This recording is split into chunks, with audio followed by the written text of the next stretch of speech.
Iran ta sanar da buɗe mashigin ruwan Hormuz ga dukkanin jiragen ruwa da ke jigilar kasuwanci, sai dai ta ce wa'adin damar da ta bayar zai ƙare ne tare da yarjejeniyar tsagaita wuta ta kwanaki 10 da aka kulla tsakanin Isra'ila da Lebanon. Ministan harkokin wajen Iran Abbas Araghchi shi ne ya sanar da buɗe mashigin ruwan na Hormuz cikin saƙon da ya wallafa ranar Juma'a a shafinsa na sada zumunta. Sai dai sanarwar ta ce dukkanin jiragen ruwan dakon kayan za su rika ratsa mashigin na Hormuz ne a ƙarƙashin dokoki da gwamnatin Iran ta gindaya, ciki har da bin hanyoyin ruwan da ta zaɓa wa jiragen ruwan. Jim kaɗan bayan wannan sanarwa ce farashin gaggan ɗanyen man fetur ya faɗi da fiye da kashi 10 cikin 100 zuwa ƙasa da dala 90 kan kowace ganga ɗaya. Tuni dai shugaban Amurka Donald Trump ya yi wa Iran godiya, sai dai ya ce Amurka za ta ci gaba da hana jiragen da suka fito daga tashoshin ruwan ƙasar ta Iran ɗin ratsawa su fita daga mashigin ruwan Hormuz har sai sun kai ga ƙulla yarjejeniyar sulhu ta dindindin. Yanzu haka dai shugaban Amurkan Donald Trump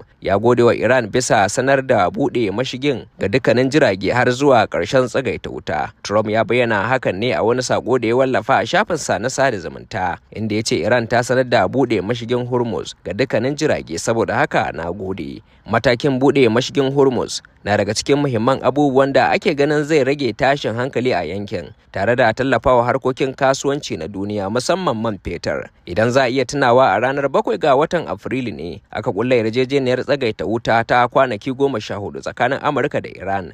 Jim kaɗan bayan hakan ne kuma aka gana tsakanin wakilan ɓangarorin biyu a Islamabad, babban birnin Pakistan, amma aka gaza cimma yarjejeniyar dakatar da yakin ta dindindin. Kafin daga bisani ne kuma aka cimma wata yarjejeniyar tsagaita wuta ta kwanaki 10 tsakanin Isra'ila da Lebanon.